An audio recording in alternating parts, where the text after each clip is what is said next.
Hi, thanks for joining me today. I'm going to be completing part 4 of my mini-series on Gaussian Quadrature. If you missed any of the parts, I'll leave links in the description below. But yeah, this is the grand finale, the final part, in which I'm going to derive the main result. So let me quickly go over what we're trying to work towards and what we're going to get to in today's video, and quickly go over what we've done in the previous videos, and then I'll get stuck into some proofs and the juiciness of Gaussian Quadrature. Okay, so we have f of x, which is an unknown function, but all we know about it is it's a polynomial of degree at most 2n plus 1. So n is some natural number, and it's a polynomial of degree at most 2n plus 1. It's unknown, but say our friend Alice knows what the polynomial f of x is, but she doesn't tell us. However, we are allowed to ask Alice what f is evaluated at certain points. And in fact, we only need to ask Alice what f evaluated is at n plus 1 points, and we can then work out what the integral from a to b of f of x is. So we want to work out what this integral here is. Now you may think, well, surely we need to know what f of x is to work out the integral from a to b of f of x dx. But I'm going to show you we don't. We in fact only need to know what f of x is on n plus 1 particular points, and I'll derive that in today's video. Okay, but if you have missed any of the parts, in the first video I talked about inner product spaces, so if you don't know what those are, check out the link in the description below. In the second video I talked about the Gram-Schmidt orthogonalization process, again, link in the description below for that one. And in part 3, my last video, I talked about if a polynomial has, if one of the orthogonal polynomials, phi k, has, it has degree k, but in particular it has k roots in AB, all of which are distinct. Anyway, so if any of that's new to you, do check out the corresponding video, links in the description below. But anyway, I'm going to be showing you that we can work out this integral from a to b of f of x dx by just knowing what f is evaluated at n plus 1 points. Let's get stuck in.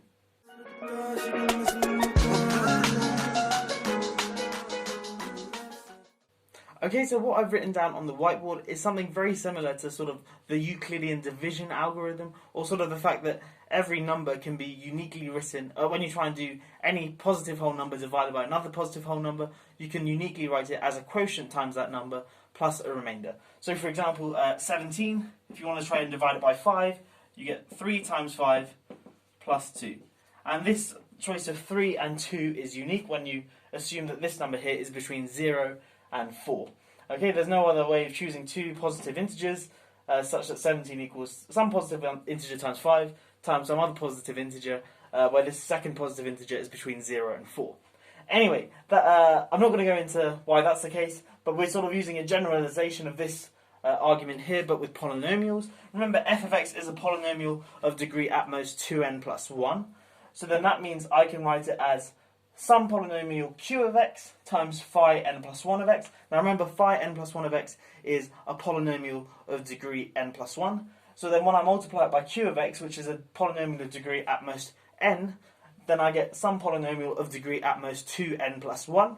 And then I've also got this sort of remainder term, which is a polynomial of degree at most n.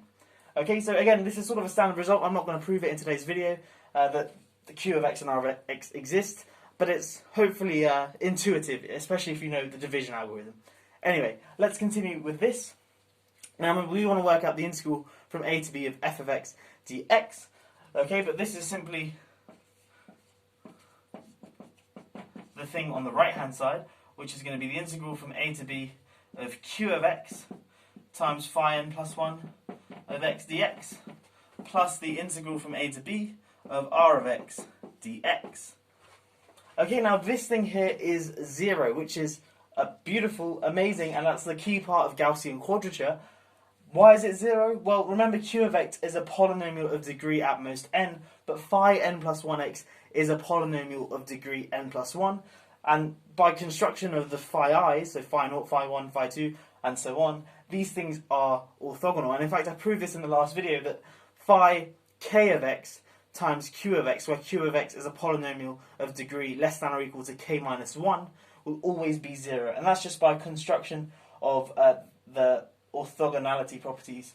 Remember that we chose the phi I, so that the integral from a to b of phi I of x times phi j of x dx equals 0 whenever I and j are distinct. Okay, and q of x we can write as a linear combination of phi naught of x, phi 1 of x, all the way up to phi n of x, but each of these here each of those sort of subscripts won't be n plus 1, and thus they're orthogonal, and thus they're all zeros. So we're adding up a bunch of zeros. So this whole integral here evaluates to 0, which is really nice. We like zeros because we know how to add 0. This term vanishes, and all we're left with is this thing here, the integral from a to b of r of x dx. Okay, now what we want to do, well, sorry, we know that the integral from a to b of f of x is the same as the integral from a to b of r of x. Now what we want to do is to evaluate this integral, is evaluate this integral here. Okay, so our goal now is to work out what this integral here is, the integral from a to b of r of x dx. Now remember, r of x still is unknown to us. We don't know what f of x is. The only thing we do know in this equation here is phi n plus 1 of x. Or we can work it out at least, just by applying the Gram-Schmidt procedure to say the standard base is 1x, x squared, x cubed, and so on. But q of x is unknown and r of x is unknown because we don't know what f of x is. But, as we're going to see, that doesn't actually matter. Remember, we're allowed to choose n plus 1 points to evaluate f at, and we're going to choose them wisely. Now, recall in the last video I showed that phi k of x has exactly k distinct roots in AB. So applying the case when k equals n plus 1, we can see that phi of n plus 1 of x will have exactly n plus 1 distinct roots in AB. So there exists r1 less than r2 is less than r3. I should say a, just write this again, there exists r1 which is bigger than or equal to a, r1 is less than r2, is less than r3, is less than so on, all the way up to rn plus 1, which is less than or equal to b, such that phi of ri equals 0 for I equals 1, 2, all the way up to n plus 1. Okay, so I proved this in the last video that phi k of x has exactly k roots in AB. So if you missed that, again, link in the description below. Now what we want to do is plug in Ri, each of the Ri's, into this equation here. So we see that f of Ri is equal to q of Ri times phi n plus 1 of Ri plus r of Ri. But by the thing we just showed, this thing here is 0. So we get that f of Ri is equal to r of Ri for each of the i's. Okay, now here's where the fun bit, and I guess the really smart bit of Gaussian quadrature comes into play. We can ask Alice what f evaluated is, what f is evaluated at each of the ri's. Okay, so there are n plus 1 ri's. We're going to ask Alice, hey, what's f of 1? What's f of 2? And so on, and all the way up to what's f of n plus 1. And she'll tell us, sorry, not f of 1, f of r1, I apologise, f of r1, what's f of r2, and so on, all the way up to what's f of rn plus 1. She'll tell us, and then we know that by the sort of algebra we've just done, that's going to be the same thing as r of r1, and that's equal to r of r2, all the way down to r of n plus 1. R of r n plus 1. Okay? Now, r of x, remember, is a polynomial of degree at most n. And now we have what r is evaluated at n plus 1 distinct points. Now, that means we can uniquely determine what r of x is. Now, if you're not sure why, I've actually made a video about this. I'll leave a link for that in the description below. But it basically says that if we have a polynomial of degree n, and we know n plus 1 data points, so let me rub this off. If we have p of x, a polynomial of degree n, or at most n, and we know what p of x naught is, we know what p of x1 is, and so on, all the way up to p of xn. So we have what p is evaluated at n plus 1 distinct points. That means we can uniquely determine what p of x is. Again, I made a separate video for that, so I'm not going to cover that in this video, but I'll leave a link for that in the description below.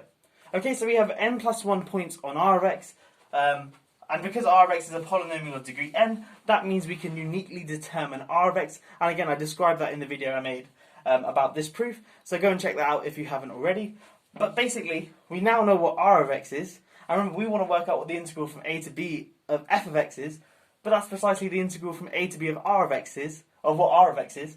But now we know what r of x is, so we can compute that integral explicitly. So we have r of x, which we've constructed, and we can work out this integral easily, and this is in fact a straightforward integral because remember, r of x is a polynomial, integrating polynomials is nice and easy. And that solves our problem. That is Gaussian quadrature, or at least a sort of very special case of it. And yeah, I hope you have enjoyed this sort of mini-series. Do let me know if you enjoy mini-series or you just prefer my sort of standalone videos. Let me know in the comments. But yeah, I hope that's all made sense. It was a bit of a marathon, a mini-marathon, so to speak. But yeah, I'll just quickly describe a few other things you can do with Gaussian quadrature. You can generalize it. So we looked at the case where our inner product was this thing here.